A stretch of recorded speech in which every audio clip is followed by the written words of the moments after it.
à la deuxième partie de cette journée sur la philosophie de terrain, sur une philosophie de terrain ou des philosophies de terrain. Et donc nous allons écouter maintenant les doctorantes et doctorants, enfin doctorantes du coup, qui ont mené ou qui mènent un travail de terrain. Et nous allons commencer tout de suite avec Anastasia Markov-Legrand, que nous avons le plaisir d'accueillir, et qui est en préparation de projet de thèse et qui a effectué un master de culture et santé à l'université Jean Moulin de Lyon 3. Et je lui laisse la parole tout de suite. Merci pour cette présentation et merci aussi de m'avoir accueilli pour cette journée et pour tout le travail aussi que vous avez effectué pour l'organiser. Merci beaucoup. Bonjour à toutes et à tous. Aujourd'hui, donc moi je ne suis pas doctorante, voilà, je suis en projet de thèse qui j'espère aboutira dès l'année prochaine. Et je me suis dit qu'aujourd'hui j'allais pouvoir peut-être vous présenter les enjeux d'une méthode qui est la méthode complexe que j'ai pu utiliser l'an dernier lorsque j'étais en master culture et santé à Lyon 3 pour réaliser une enquête qualitative sur l'accompagnement de la fin de vie et les représentations et applications de la loi Claes-Leonetti. Je me suis dit notamment qu'il était possible, à travers cette méthode, de se questionner finalement sur ce que c'était que faire de la philosophie de terrain et sur ce que pouvaient être éventuellement les spécificités, s'il en est, d'une telle façon de faire la philosophie par rapport à ce que proposent les sciences sociales. Là-dessus, je reprends la problématique générale qui dirige toute cette journée, finalement, qui a été reprise par beaucoup des intervenants de ce matin, notamment. Et je pense aussi que ça peut être un bon point de départ pour s'interroger sur ce qui ferait peut-être les critères de scientificité de cette entreprise de faire de la philosophie sur un terrain donné, ou construit. Donc toujours dans cette perspective, comparaison par rapport à ce qui existe dans d'autres sciences, et donc dans une optique de systématisation des connaissances. Donc voilà, en guise de diapositive, je vous laisse juste mon plan général et puis les quelques références bibliographiques que je pourrais faire, dont je pourrais parler au long de cette présentation. Donc d'abord, je vais vous présenter de manière générale ce qu'est la méthode complexe, en quoi, à mon sens, elle pourrait faire l'objet d'une piste de réflexion sur la philosophie de terrain, pour en venir à la manière dont je me la suis réappropriée pour conduire l'étude qualitative sur la loi Claes-Leonetti que j'avais conduite l'an dernier, et puis sur la manière aussi de la faire, de la mobiliser au moment même de la rédaction et de la reprise en compte des résultats.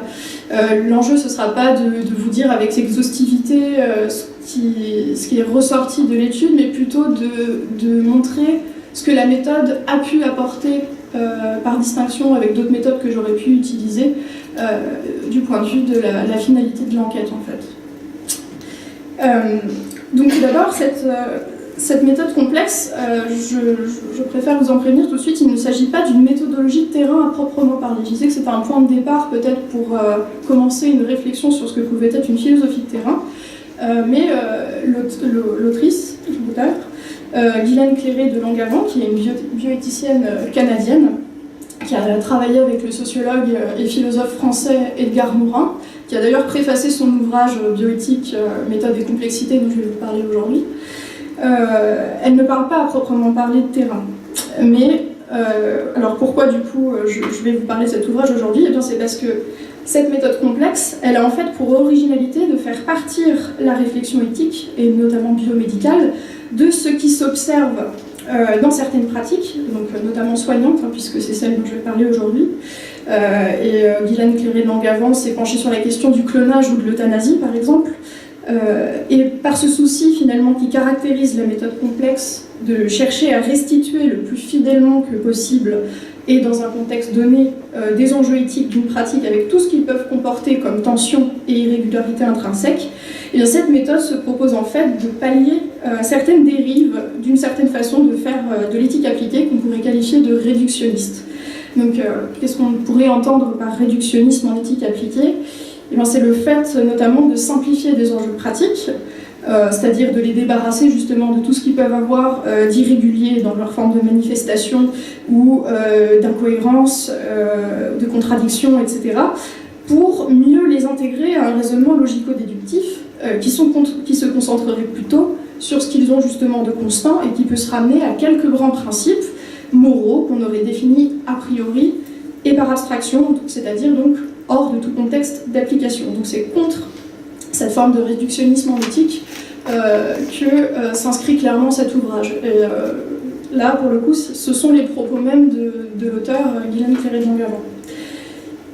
Mais du coup, puisque les sciences sociales telles que l'ethnologie, l'ethnographie, la sociologie ou l'anthropologie ont déjà pour rôle d'étudier un terrain donné avec son contexte propre et ses aspérités, justement, et de rendre compte par la suite de la complexité des enjeux de certaines pratiques et puis de représentations socio-professionnelles qui les entourent, eh bien on peut se demander toujours ce qu'apporterait la philosophie appliquée non réductionniste par rapport à ces sciences sociales. Et il me semble, par rapport à cela, que l'ouvrage méthodologique de Guylaine Clairet de Langavant dont je vais vous parler peut apporter plusieurs éléments de réponse à cette question et qui m'ont été notamment utiles dans la conduite de mon étude qualitative de M2. Donc tout d'abord, on peut se demander ce qui doit être entendu par la complexité, qui pourrait, dans les représentations communes, se faire synonyme de quelque chose de compliqué.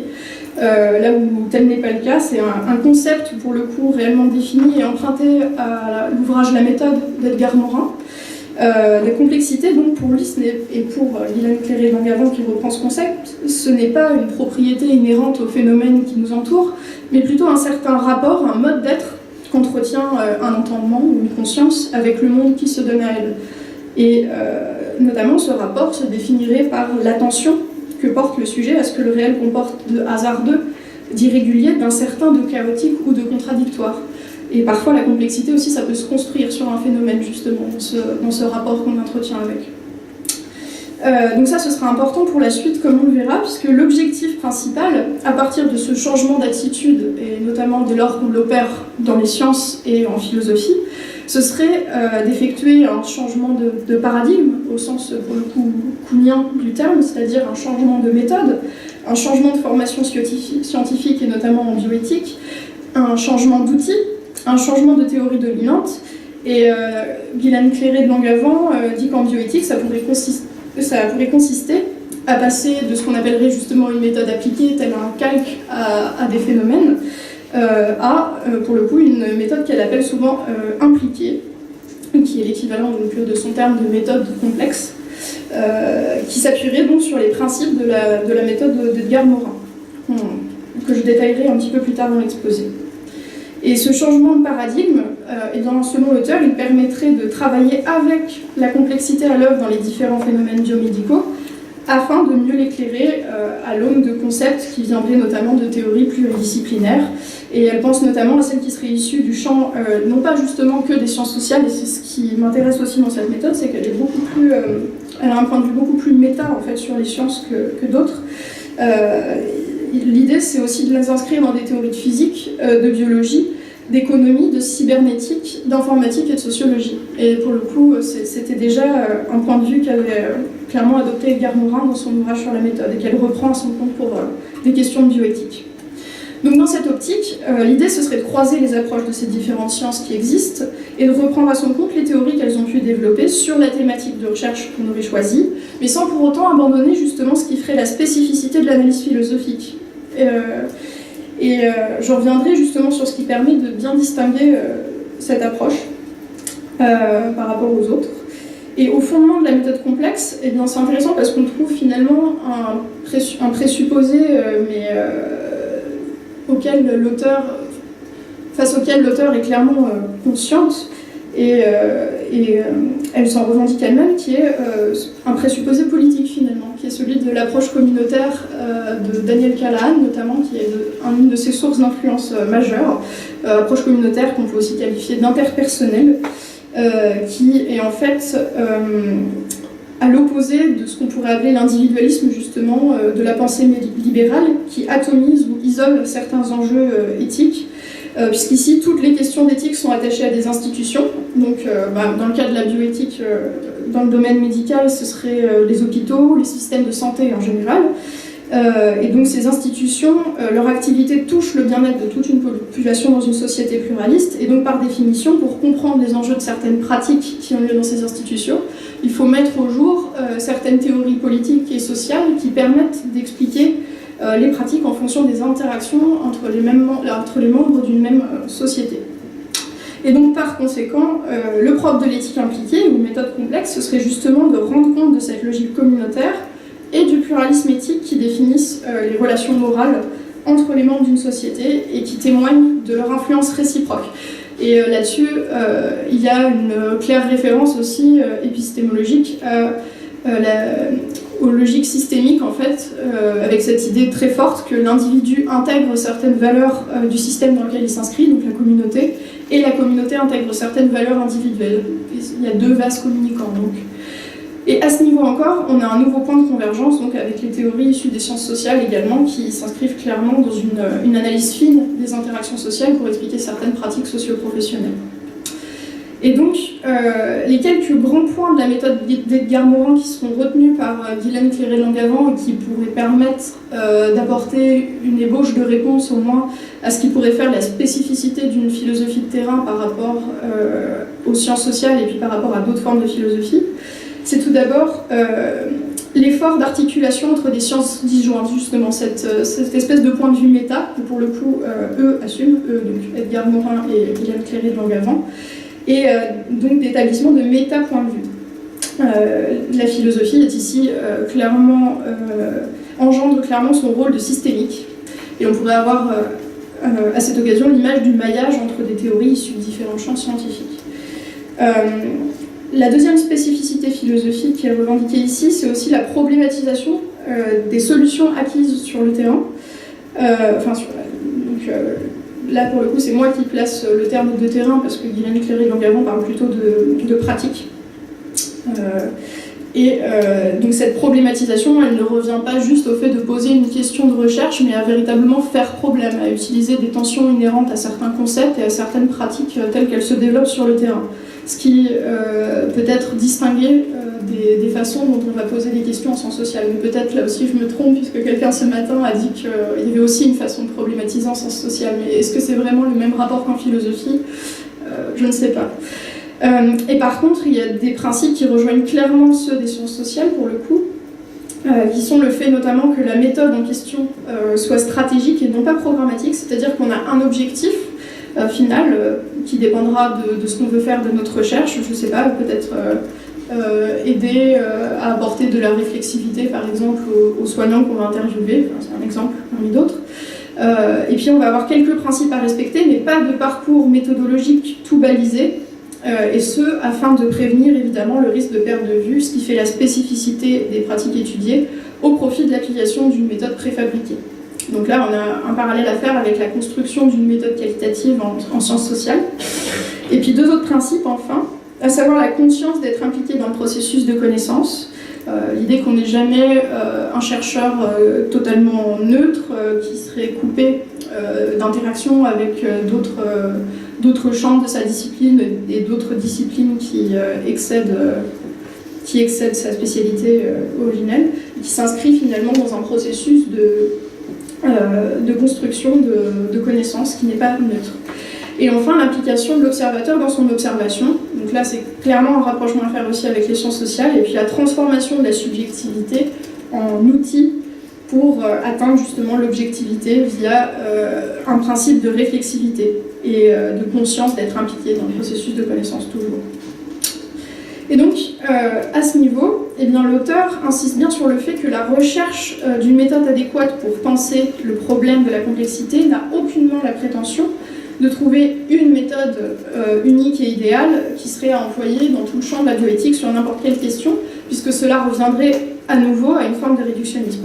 Donc, dans le champ de la bioéthique, il faudrait plutôt une méthode guidée par une pensée complexe qui doit se manifester graduellement au cours de la reconnaissance de l'utilisation de plusieurs méthodologies différentes, qui sont non pas donc programmatiques, mais stratégiques, et qui sont choisies avec pertinence c'est par là qu'on entend d'ailleurs le terme de stratégique, c'est le choix qui se fait avec pertinence en fonction de ce qui est étudié et aussi de la posture de l'observateur par rapport à ce qu'il cherche à comprendre et à éclairer par la théorie.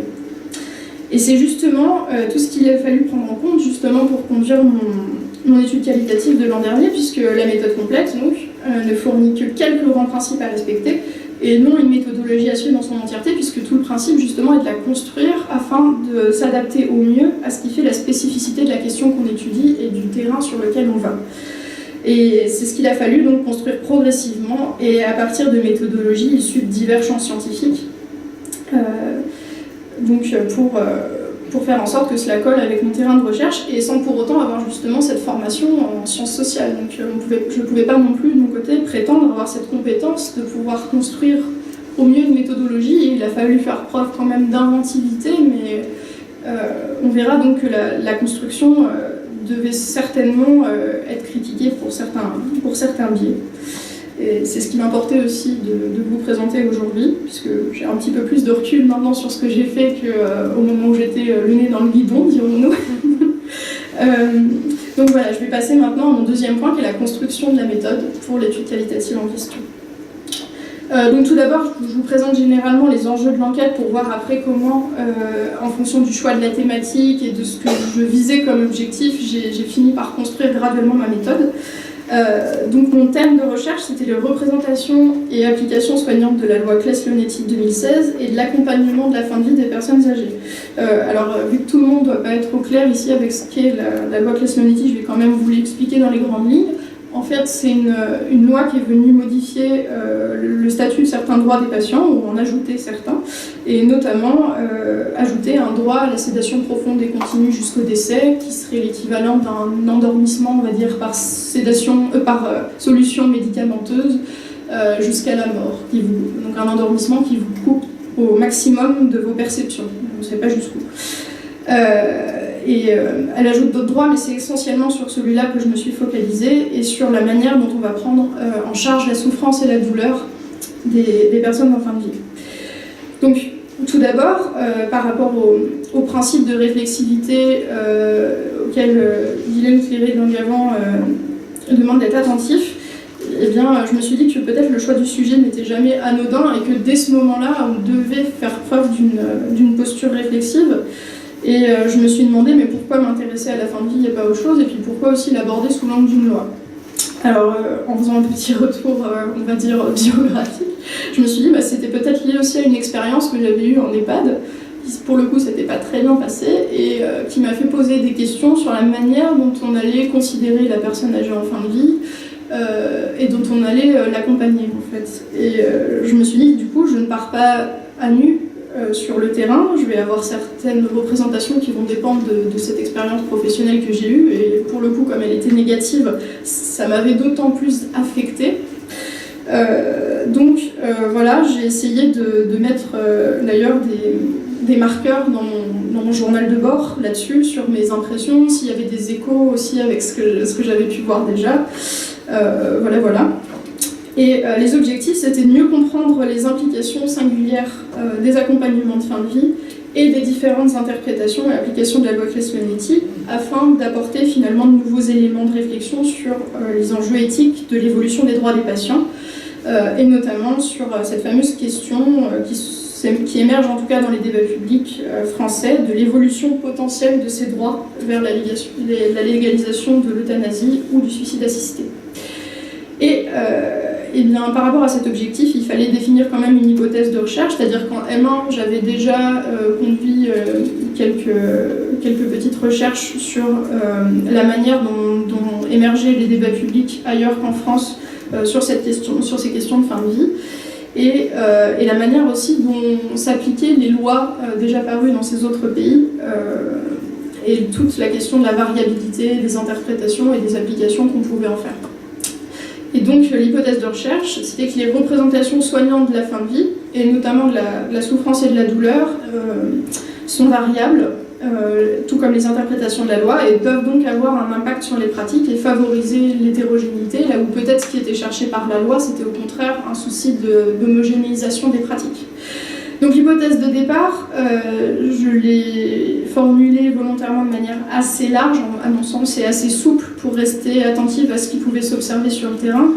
Et l'idée, c'était de la relier ensuite à une problématique générale qui était quel est le sens finalement accordé à une loi qui encadrerait les modalités de la fin de vie. Si finalement il y a tellement de manières de l'interpréter, et peut-être heureusement que du coup les pratiques elles-mêmes diffèrent et s'adaptent à chaque cas singulier. Donc mon lieu d'investigation, c'était la région Auvergne-Rhône-Alpes, essentiellement pour des raisons pratiques, mais aussi pour voir éventuellement comment pouvaient collaborer différentes institutions qui se partagent un territoire, peut-être pour le coup trop large pour que ces interactions justement émergent.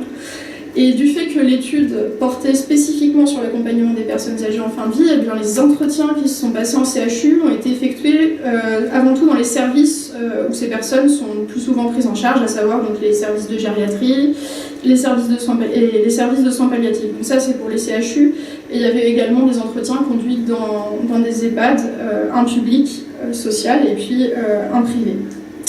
Et la méthode que j'avais choisie, plutôt que j'ai utilisée finalement, mais je reviendrai sur l'élaboration du choix et de la sélection de cette méthode, de terrain spécifiquement, celle que j'ai finalement utilisée donc, et qui se trouvait le mieux dans le prolongement des grands principes que j'ai évoqués tout à l'heure de la méthode complexe, c'était celle d'une enquête traditionnelle de type inductif et itératif, inspirée de la sociologie et de l'ethnologie. Donc c'est pour ça que l'hypothèse de départ était laissée suffisamment souple. Et puis, donc elle portait aussi sur un groupe, donc les professionnels de santé qui sont confrontés à des situations de fin de vie, à un espace spécifique, médical et médico-social, ou plutôt 2 espaces pour le coup, et un thème qui est la nouvelle loi sur la fin de vie et l'accompagnement de la souffrance. Et donc pourquoi j'ai choisi finalement de faire une étude qualitative et puis d'avoir recours à des entretiens semi-directifs? Eh ben, le choix ne s'est pas fait de prime abord. Je me suis dit que le but c'était quand même d'explorer des représentations et des pratiques dans le détail avec des applications à des cas bien singuliers qui ne sont pas forcément les chaînes prévues justement par la loi, et puis l'idée après c'était de comparer par rapport aux cas prévus par les législateurs ce qui pouvait émerger sur le terrain. Donc avant de choisir ma méthode, j'ai quand même lu, surtout que je n'avais pas de formation comme je disais en sciences sociales, quelques ouvrages de méthodes de terrain qui sont issus notamment de la sociologie, de l'ethnologie et de l'anthropologie. Je vous ai mis les quelques références sur la diapositive. Donc il y avait les méthodes qualitatives d'un groupe de chercheurs, Blanchet et Gottman l'entretien, et puis Kaufmann l'entretien compréhensif. Et ce modèle d'enquête, il s'est en fait, donc le qualitatif avec entretien semi-dirigé, il s'est en fait avéré être le plus à même de permettre justement d'analyser en profondeur les pratiques, les stratégies et les valeurs de groupes d'individus afin de créer de nouvelles prestations qui soient adaptées à leur vie quotidienne problématique. Donc qui était ici décliné sous sa dimension professionnelle, et ce à partir d'une mise en évidence des systèmes de valeurs et des repères normatifs qui aident les acteurs à s'orienter dans leur pratique.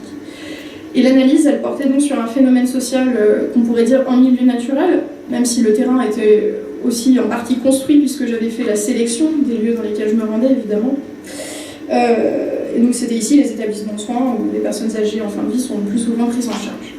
Et la conduite des entretiens semi-directifs me semblait aussi être la déclinaison la plus probante de cette enquête qualitative, puisqu'elle permettait de mettre au jour justement ces interactions sociales, ces stratégies, et d'obtenir des opinions et représentations, les deux pouvant évidemment être distinguées, spécifiques aux termes de recherche, tout en laissant quand même une certaine souplesse d'expression à l'interlocuteur, afin que si je n'avais pas prévu toutes les bonnes thématiques à explorer avec lui, celui-ci me devance et m'amène aussi sur un bout de chemin avec lui, ou elle.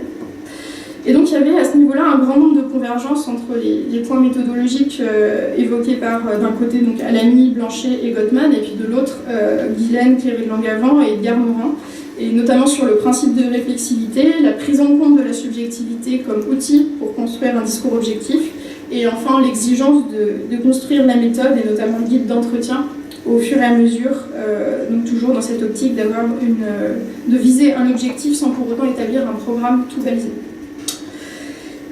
Donc sur la construction progressive de la méthode maintenant, et notamment du guide d'entretien, d'accord, c'est bientôt fini. J'ai fait le choix de 4 questions assez larges, avec quelques pistes de relance pour chacune, afin de rester justement dans cette visée stratégique. Et le but, c'était d'exploiter au maximum, autant que faire se peut, la spécificité des entretiens semi-directifs, à savoir laisser une grande liberté de parole à l'interlocuteur et puis éviter mes intrusions, ce qui n'a pas toujours été le cas, selon les postures que j'ai pu adopter. Et donc, dans une exigence de réflexivité aussi, il a fallu analyser ma propre posture, comment je venais sur le terrain, mes opinions, et je l'ai fait donc avec ce fameux journal de bord. Et même si ça me semblait au départ assez fatigant, voire inutile à certains moments, parce que tout était encore fraîchement inscrit dans ma tête quand je ressortais d'un entretien ou que je venais de visiter un service, je me suis rendu compte en relisant après coup mon journal que j'avais opéré un décalage progressif. Déjà dans mes impressions quand je pouvais rencontrer un soignant et puis quand j'entendais certains discours, notamment je me souviens avoir noté que j'étais étonnée au départ que là où beaucoup d'ouvrages de bioéthique questionnaient la question de la sédation sous l'angle de ses effets secondaires sur le pronostic vital, très peu de soignants finalement l'abordaient sous cet angle-là. Et donc progressivement cet étonnement a disparu, il s'est décalé au fil des entretiens. Et ce qui fait qu'il a aussi un petit peu disparu du mémoire, là où il était assez présent en première partie. Et notamment aussi le fait d'observer parfois la façon dont est agencé un établissement ou un couloir de service, ça m'a permis aussi de mieux comprendre certains contenus d'entretien. Et notamment j'avais noté que les entretiens qui étaient conduits dans les services où il y avait beaucoup de chartes éthiques ou d'affiches sur la bientraitance, etc., et les protocoles, c'était les services où les interviewés eux-mêmes semblaient accorder une plus grande importance à ces protocoles. Et donc voilà, dans la façon de réintégrer les résultats maintenant, et ce sera mon dernier point, eh bien, je me suis dit que le problème c'était de réduire le terrain à sa fonction d'exemplification de théories que j'avais déjà travaillées en première partie de mémoire, donc je voulais absolument pas faire ça, et puis je trouvais que les contenus étaient tellement riches et les problématiques soulevées tellement différentes de celles auxquelles j'aurais pu penser moi-même ou encore des articles de bioéthique se référer, que forcément je me suis dit il faut garder cette densité et il faut la réintégrer en tant que telle dans un travail de recherche, mais en même temps tout en fonctionnant par écho. Et voilà, c'est ce fonctionnement par résonance avec ce que j'avais déjà lu ou intégré théoriquement qui m'a permis de déformer le moins possible les propos des personnes interviewées et parfois même de soutenir ou de pousser jusqu'au bout certains raisonnements qui peut-être ne pouvaient pas s'intégrer à des théories morales toutes faites. Et donc, en définitive, eh bien, si les principes méthodologiques de contextualisation et de prise en compte des aspérités du terrain étudié qui sont prônés par la méthode complexe peuvent nous faire douter parfois que la philosophie de terrain est une perspective spécifique par rapport aux sciences sociales, il me semble que l'exigence proprement philosophique de problématiser un sujet, de mettre en tension des questions et puis de le relier à un véritable système de théories qui sont issues de champs scientifiques et de pratiques venant de milieux divers, peuvent finalement constituer des critères de distinction entre la philosophie et d'autres disciplines. Cependant, du fait de l'importance qu'elle accorde à la deuxième exigence, celle de tisser des liens entre des théories qui viennent justement d'autres champs que celui de la philosophie, dans la méthode complexe requiert néanmoins du philosophe qu'il élargisse sans cesse ses domaines de connaissances et ses références méthodologiques, ce qui nécessite beaucoup de temps et de rigueur et rend les analyses assez exhaustives. Voilà.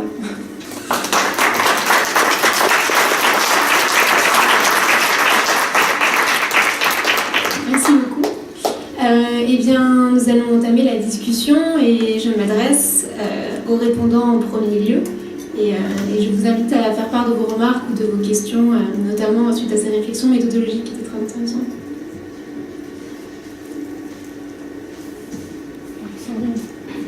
Sandrine de Montgolfier,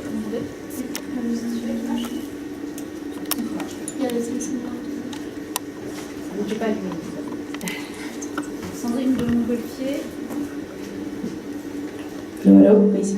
Sandrine de Montgolfier, Université Paris-Créteil. Je travaille sur les questions d'éthique appliquée. Merci beaucoup pour votre présentation et de nous avoir fait découvrir, pour ma part en tout cas, Thierry de Langavant, que je ne connaissais pas.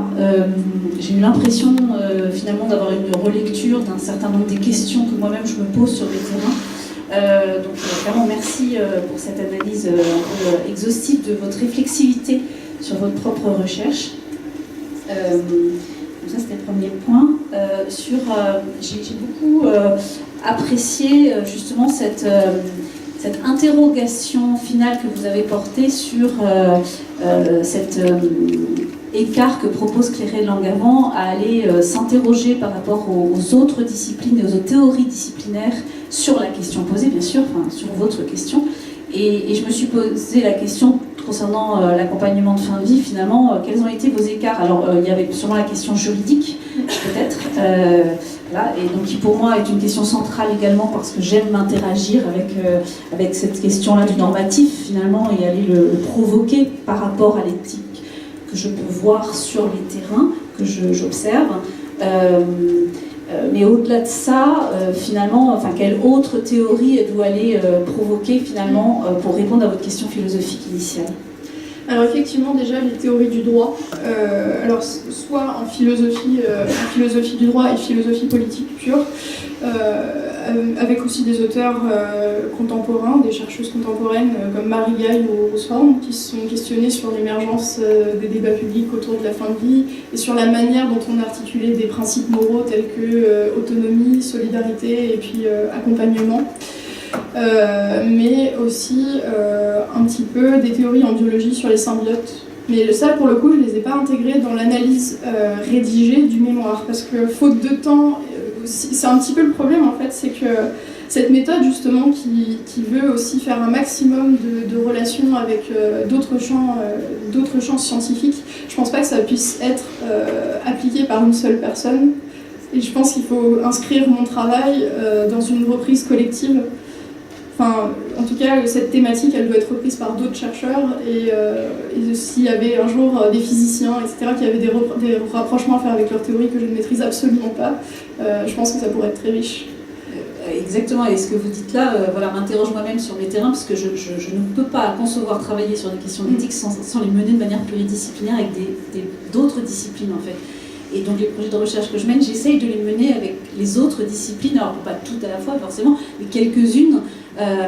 Là sur un projet de recherche en oncopédiatrie, sur les questions de génétique et de séquençage, je travaille avec des juristes et des psychologues, et j'y vois beaucoup de richesse et à la fois de complexité, de difficulté d'analyse après et de regard croisé, mais néanmoins je me rends compte finalement de la nécessité de ce regard croisé, de cette notion de sujet complexe, et de sujet complexe nécessitant une réponse plurielle, qui m'intéresse, et à la fois j'en vois bien les limites aussi, et les difficultés à le mener jusqu'au bout. Donc, voilà, merci.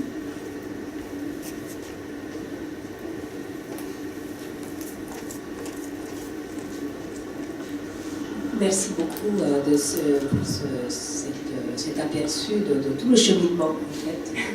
Ce qui est très utile, parce que nous faisons tous ces cheminements qui ne sont pas tout droits, ils ne sont pas donnés d'avance. Et moi, je m'intéressais à la fin maintenant, parce que ce que je comprends très bien, qu'on se trouve avec un décalage entre le débat théorique, même dans la littérature bioéthique, et les résultats du terrain. Donc là, qu'est-ce qu'on a fait? Est-ce qu'on retourne vers le débat théorique en disant non, vous vous trompez, alors voilà ce que nous dit, ou bien est-ce qu'on se dit que c'est normal que ce soit comme ça, ou bien est-ce qu'on se dit on n'a peut-être pas bien appliqué voilà, qu'est-ce qu'on fait de ça? C'est une question vraiment que je me suis posée au moment de l'analyse. Et en fait, pour le coup, c'était un décalage qui portait sur des questions très techniques, à savoir l'effet d'une solution médicamenteuse sur le pronostic vital de quelqu'un. C'était pas quelque chose auquel je pouvais répondre moi en tant que philosophe, donc j'ai maintenu le questionnement en tant que tel dans l'analyse. J'ai juste noté qu'il y avait un écart par rapport à la question initiale et la façon dont elle était traitée de manière générale dans les ouvrages de bioéthique. Et après, par contre, une fois le mémoire bouclé, je suis revenue dessus en parlant avec ma tutrice de stage qui, elle, a une formation de pharmacienne et connaît très bien les interactions médicamenteuses et qui m'a dit que, dans le fond, j'aurais dû revenir à la façon dont c'était traité en bioéthique parce que, de fait, ça pose question, les effets de la sédation profonde et continue sur un pronostic vital, notamment quand c'est cumulé avec les arrêts de traitement, etc. Donc, je reviens dessus progressivement. Après, je me dis que c'est peut-être dommage d'avoir réduit quand même les débats de bioéthique à cette seule question qui finalement... oui, bien sûr, elle mérite d'être posée, mais il y avait des problématiques qui émergeaient de la pratique qui étaient tellement denses que ça me semblait dommage finalement de les faire disparaître au profit d'une question que j'avais déjà quand même en grande partie traitée avec d'autres auteurs dans la première partie de mémoire.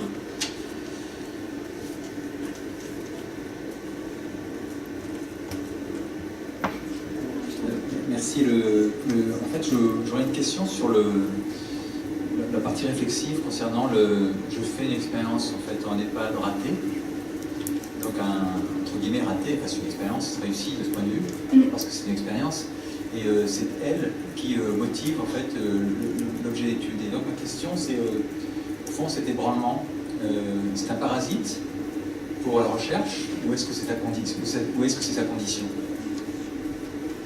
C'est la condition de la motivation à chercher en fait et à comprendre ce qui s'était passé à ce moment-là. Très clairement, c'était pas parasitaire. Enfin, ça pouvait être parasitaire si j'étais pas vigilante à mes propres postures, je pense, en arrivant et en conversant avec des personnes qui travaillaient dans le milieu de la gériatrie et du médico-social. Et finalement, ça a été aussi un peu thérapeutique, parce que je pense que j'ai envie de renouveler l'expérience maintenant avec le recul, de voir que ça peut aussi très bien se passer, qu'on peut avoir un vrai esprit d'équipe qui permet de traverser des situations difficiles, des gens qui se posent des questions aussi, qui ne sont pas que dans l'automatisation de certaines pratiques, et qu'il n'y a pas toujours que de la violence envers les personnes. Enfin, vraiment, ça a initié la recherche et ça a eu des vertus thérapeutiques. Donc, alors si on va jusqu'au bout de ça, est-ce que vous êtes Nietzschéenne? Parce qu'au fond, on a cette idée qu'au fond, il y a l'idiosyncrasie des philosophes. Au fond, nous sommes tous des malades. Au fond, nous nous soignons comme nous pouvons. Et au fond, nos manières de philosopher sont une forme de soin à l'égard de nos inquiétudes profondes. Vous le voyez comme ça ou... Oui, c'est vrai que j'avais pas fait le rapprochement avec la philosophie de Nietzsche, mais ouais, c'est un peu l'idée. Merci.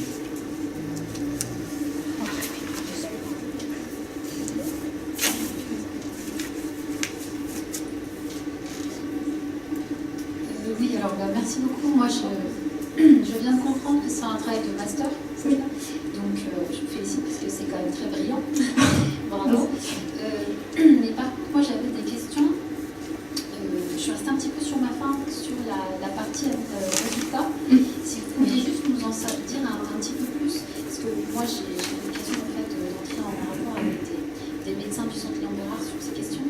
Et j'ai eu des retours de terrain qui mettent en relief des questions éthiques qui sont vraiment très cruciales et qui ne sont pas du tout celles de l'effet, évidemment, de la sédation. Enfin, en tout cas, c'est pas ça le propos.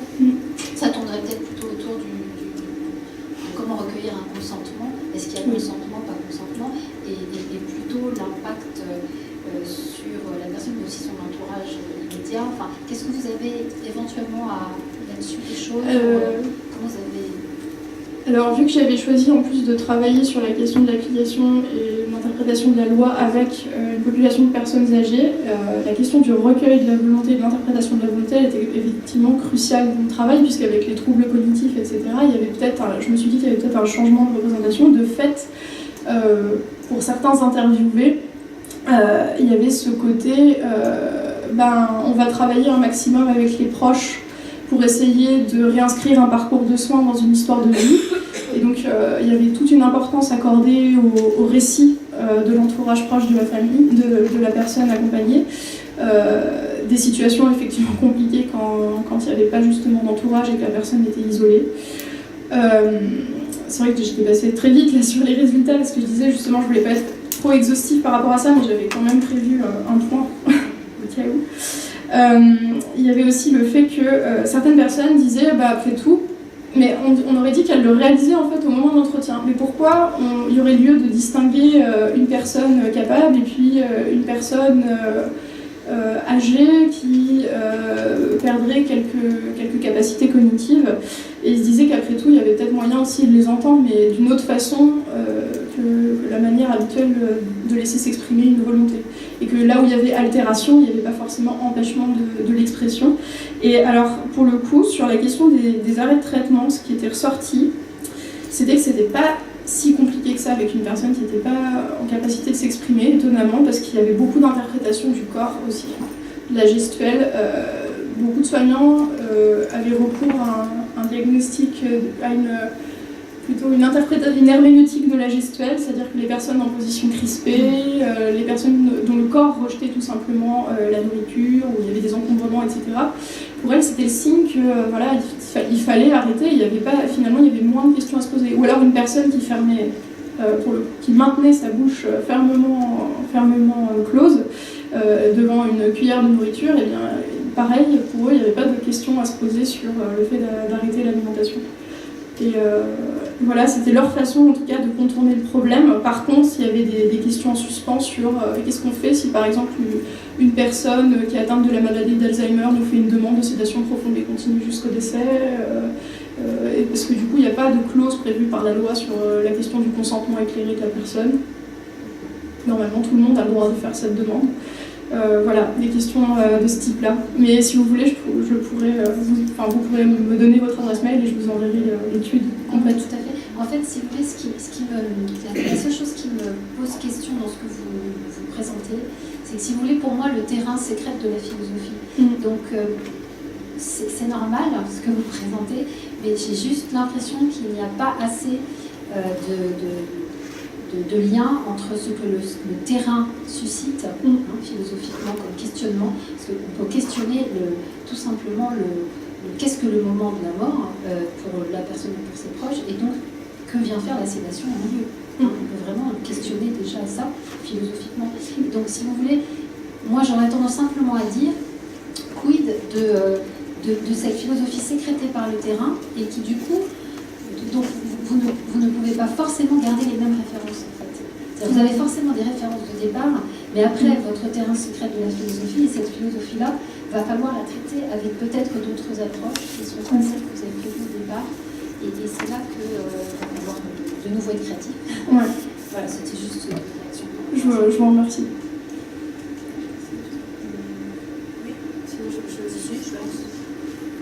Une dernière question.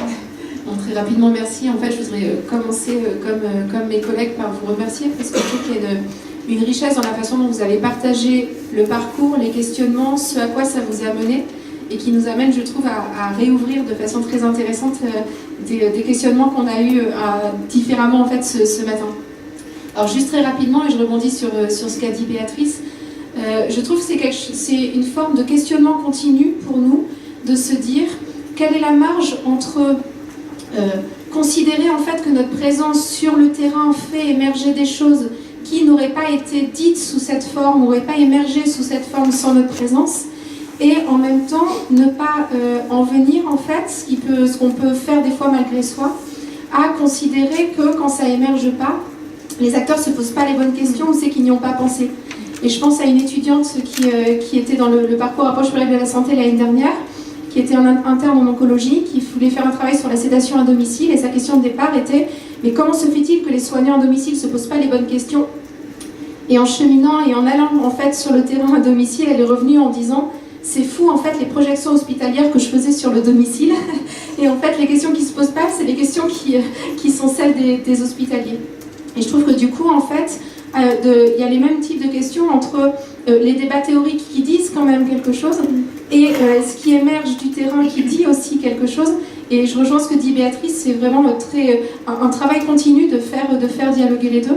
Et je rebondis juste et je m'arrête là sur des discussions qu'on a eues ce matin, et je trouve qu'il émergeait aussi en fait de votre présentation, c'est le rapport entre nécessité et créativité.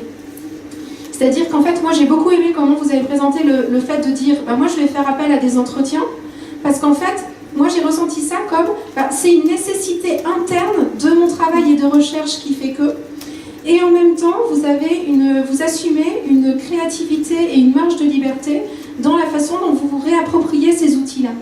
Et du coup je trouve que ça rejoint des questions qu'on a eues ce matin, qui sont de dire on a un ensemble d'outils qui circulent, qui sont communs, etc.